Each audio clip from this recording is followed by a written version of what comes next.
ನಮಸ್ಕಾರ ಸ್ನೇಹಿತರೆ, welcome to info TV Kannada. ಹೆಣ್ಣು ಮಕ್ಕಳ ಭವಿಷ್ಯಕ್ಕೆ ಭರವಸೆಯಾಗಿರುವ BS ಯಡಿಯೂರಪ್ಪನವರ ಕನಸಿನ ಕೂಸಾದ ಭಾಗ್ಯಲಕ್ಷ್ಮಿಗೆ ಈಗ 18 ವರ್ಷ ತುಂಬಿದೆ.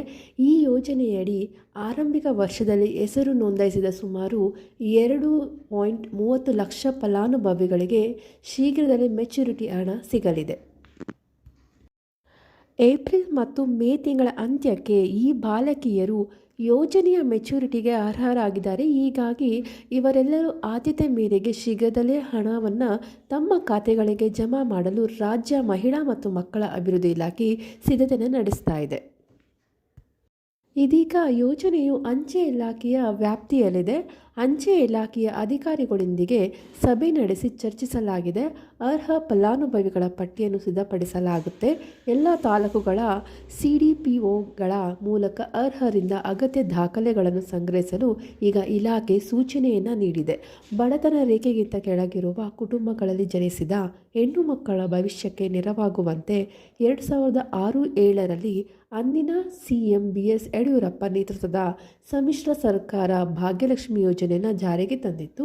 ಹೆಣ್ಣು ಮಗುವಿನ ಶಿಕ್ಷಣ, ಆರೋಗ್ಯ ಮಟ್ಟ ಉತ್ತಮಪಡಿಸಿ ಸರ್ವಾಂಗೀಣ ಅಭಿವೃದ್ಧಿಯತ್ತ ಕೊಂಡೊಯ್ಯಲು ಬಡ ಕುಟುಂಬಗಳಲ್ಲಿ ಜನಿಸಿದ 2 ಹೆಣ್ಣು ಮಕ್ಕಳಿಗೆ ಸರ್ಕಾರವು ನಿಶ್ಚಿತ ಠೇವಣಿ ಮಾಡಿ ಈ ಮಗುವಿಗೆ 18 ವರ್ಷ ಪೂರ್ಣಗೊಂಡ ನಂತರ ಬಡ್ಡಿ ಸಹಿತ ಪರಿಪಕ್ವವಾದ ಹಣ ನೀಡುವ ಸದುದ್ದೇಶದಿಂದ ಆರಂಭಗೊಂಡಿದ್ದ ಯೋಜನೆ ಇದಾಗಿದೆ.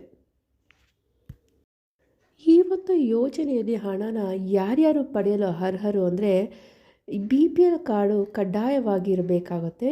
ಶಾಶ್ವತ ಕುಟುಂಬ ಯೋಜನೆ ಅಳವಡಿಸಿಕೊಂಡು 3 ಮಕ್ಕಳು ಮೀರದಂತಿರಬೇಕು. ಫಲಾನುಭವಿ ಮಗು ಕಡ್ಡಾಯವಾಗಿ 8ನೇ ತರಗತಿ ವಿದ್ಯಾಭ್ಯಾಸ ಮಾಡಿದ, ದೃಢೀಕರಣ, ಬಾಲಕಾರ್ಮಿಕ, ಬಾಲ್ಯ ವಿವಾಹಕ್ಕೆ ಒಳಗಾಗಿರಬಾರದು ಎನ್ನುವ ನಿಯಮಕ್ಕೆ ಬದ್ಧರಾಗಿರುವ ಹೆಣ್ಣು ಮಕ್ಕಳಿಗೆ ಮಾತ್ರ ಈ ಹಣ ದೊರೆಯಲಿದೆ. ಈ ಒಂದು ಯೋಜನೆಗೆ ಏನೇನು ದಾಖಲೆಗಳು ಬೇಕಾಗುತ್ತೆ ಅಂದರೆ ಫಲಾನುಭವಿಗಳು ಚಾಲ್ತಿಯಲ್ಲಿರುವ ಬ್ಯಾಂಕ್ ಖಾತೆ ಸಂಖ್ಯೆ, ISFC ಕೋಡ್, ಆಧಾರ್ ಕಾರ್ಡ್ ಸಂಖ್ಯೆ, ಯೋಜನೆಯ ಒರಿಜಿನಲ್ ಬಾಂಡ್, ಮಗುವಿನ ಜನನ ಪ್ರಮಾಣ ಪತ್ರ, ತಂದೆ ತಾಯಿ ಮಗುವಿನ ಹೆಸರು ಬದಲಾವಣೆಯಾಗಿದ್ದರೆ ಸಂಬಂಧಿಸಿದ CDPO ಅವರಿಂದ ದೃಢೀಕರಣ ಪತ್ರ, ಬಾಂಡ್ ಕಳೆದಿದ್ದರೆ ಬಾಂಡ್ ನಕಲು ಪ್ರತಿ ಜೊತೆ FIR ಪ್ರತಿ, ದತ್ತು ಮಕ್ಕಳಾಗಿದ್ದಲ್ಲಿ ಕಾನೂನಾತ್ಮಕವಾಗಿ ದತ್ತು ಪಡೆದ ಪೋಷಕರ ಹೆಸರನ್ನು CDPO ದೃಢೀಕರಿಸಬೇಕಾಗುತ್ತೆ. ಭಾಗ್ಯಲಕ್ಷ್ಮಿ ಯೋಜನೆಯಡಿ ಫಲಾನುಭವಿಗಳಿಂದ ಈಗಾಗಲೇ ಅರ್ಜಿ ಪಡೆದು ಅಗತ್ಯ ದಾಖಲೆಗಳನ್ನು ಸಂಗ್ರಹ ಮಾಡಲಾಗ್ತಿದೆ. ಅರ್ಜಿದಾರ ಮಗುವಿನ ಜನ್ಮ ದಿನಾಂಕದಿಂದ 18 ವರ್ಷ ಮೀರಿದ ಹೆಣ್ಣು ಮಕ್ಕಳಿಗೆ ಈ ಹಣನ ನೀಡಲಾಗ್ತಾ ಇದೆ. ಭಾಗ್ಯಲಕ್ಷ್ಮಿ ಯೋಜನೆಯು ಆರಂಭದಲ್ಲಿ ಜೀವ ವಿಮಾ ನಿಗಮದಲ್ಲಿತ್ತು. ಇದೀಗ ಅಂಚೆ ಇಲಾಖೆಗೆ ವರ್ಗಾವಣೆಯನ್ನು ಮಾಡಲಾಗಿದೆ. ಭಾಗ್ಯಲಕ್ಷ್ಮಿ ಸುಕನ್ಯಾ ಯೋಜನೆ ಎಂದು ಹೆಸರು ಕೂಡ ಬದಲಿಸಲಾಗಿದೆ. ಕೇಂದ್ರ ಸರ್ಕಾರದ ಸುಕನ್ಯಾ ಸಮೃದ್ಧಿ ಯೋಜನೆಯನ್ನು ಅಂಚೆ ಇಲಾಖೆ ನಿರ್ವಹಿಸಿರುವುದರಿಂದ ಭಾಗ್ಯಲಕ್ಷ್ಮಿಯನ್ನು ಅಂಚೆ ಇಲಾಖೆಗೆ ವಹಿಸಿ ಸುಕನ್ಯಾ ಸಮೃದ್ಧಿ ಯೋಜನೆಯೊಂದಿಗೆ ಸೇರಿಸಲಾಯಿತು. ಯೋಜನೆಗೆ ಸರ್ಕಾರವೇ ಹಣ ತುಂಬಿಸಿ ಆ ಮಕ್ಕಳಿಗೆ 18 ವರ್ಷ ತುಂಬಿದಾಗ LIC ವತಿಯಿಂದ 1 ಲಕ್ಷ ರೂಪಾಯಿ ಮೆಚುರಿಟಿ ಹಣ ನೀಡುವುದಾಗಿ ಒಪ್ಪಂದ ನಡೆದಿತ್ತು. ಆದರೆ ಕ್ರಮೇಣ ಮಹಿಳಾ ಮತ್ತು ಮಕ್ಕಳ ಅಭಿವೃದ್ಧಿ ಇಲಾಖೆ ನೀಡುವ ಠೇವಣಿ ಮೊತ್ತಕ್ಕೂ 18 ವರ್ಷ ತುಂಬಿದ ನಂತರ ಆ ಫಲಾನುಭವಿಗಳಿಗೆ 1 ಲಕ್ಷ ರೂಪಾಯಿ ನೀಡುವುದಕ್ಕೂ ವ್ಯತ್ಯಾಸವಾಗಲಿದೆ ಎಂದು LIC ಈ ಯೋಜನೆಯಿಂದ ಹಿಂದೆ ಸರಿದ ಪರಿಣಾಮ ಭಾಗ್ಯಲಕ್ಷ್ಮಿಯನ್ನು 2020ರಲ್ಲಿ ಅಂಚೆ ಇಲಾಖೆಗೆ ವರ್ಗಾಯಿಸಲಾಯಿತು. 2020ರ ಏಪ್ರಿಲ್ನಿಂದ ಯಾರೆಲ್ಲ ಭಾಗ್ಯಲಕ್ಷ್ಮಿ ಬಾಂಡ್ ಮಾಡಿಸಿದ್ದಾರೋ ಅವರಿಗೆ ಭಾಗ್ಯಲಕ್ಷ್ಮಿ ಸುಕನ್ಯಾ ಯೋಜನೆ ಎಂದು ಬದಲಾಗಿ ಮುಂದುವರಿದಿದೆ. ಇವರಿಗೆ ಅಂಚೆ ಇಲಾಖೆಯಿಂದ ಹಣ ಸಿಗಲಿದೆ. 2006, 2007ರಿಂದ 2019 ಮತ್ತು 2020ರವರೆಗಿನ ಫಲಾನುಭವಿಗಳಿಗೆ LICಯ ಮೆಚುರಿಟಿ ಹಣ ನೀಡಲಿದೆ.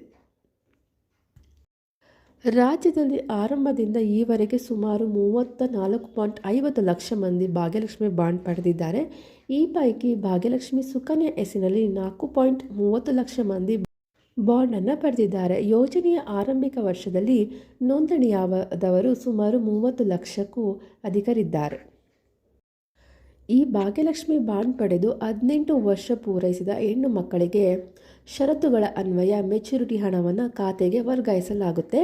ಈ ಸಂಬಂಧ ಅನುಸರಿಸಬೇಕಾದ ನಿಯಮಗಳ ಕುರಿತು ಈಗಾಗಲೇ ಅಂಚೆ ಹಾಗೂ ಇತರೆ ಇಲಾಖೆಗಳ ಅಧಿಕಾರಿಗಳೊಂದಿಗೆ ಸಭೆಯನ್ನು ನಡೆಸಲಾಗಿದೆ. ಆದಷ್ಟು ಬೇಗ ಶೀಘ್ರದಲ್ಲೇ ಫಲಾನುಭವಿಗಳಿಗೆ ಹಣ ವರ್ಗಾವಣೆಯಾಗಲಿದೆ ಎಂದು ಸಿದ್ದೇಶ್ವರ್ ನಿರ್ದೇಶಕರು, ರಾಜ್ಯ ಮಹಿಳಾ ಮತ್ತು ಮಕ್ಕಳ ಅಭಿವೃದ್ಧಿ ಇಲಾಖೆಯವರು ತಿಳಿಸಿದ್ದಾರೆ. ಇದು ಭಾಗ್ಯಲಕ್ಷ್ಮಿ ಯೋಜನೆಗೆ ಸಂಬಂಧಪಟ್ಟಂಥ ಸರ್ಕಾರದಿಂದ ಬಂದಿರುವಂಥ ಒಂದಷ್ಟು ಲೇಟೆಸ್ಟ್ ಅಪ್ಡೇಟ್. ಇದೇ ರೀತಿಯಾದಂಥ ಯಾವುದೇ ಗೌರ್ಮೆಂಟ್ ಸ್ಕೀಮ್ ಆಗಿರ್ಬೋದು ಇಲ್ಲ ಯಾವುದೇ ಒಂದು ಯೂಸ್ಫುಲ್ ಮಾಹಿತಿಗಳಿಗಾಗಿ ನಮ್ಮ ಚಾನಲ್ ಪ್ಲೀಸ್ ಸಬ್ಸ್ಕ್ರೈಬ್ ಮಾಡಿ ಮತ್ತು ಸಪೋರ್ಟ್ ಮಾಡಿ. ವಿಡಿಯೋ ನೋಡಿದ್ದಕ್ಕಾಗಿ ಧನ್ಯವಾದಗಳು.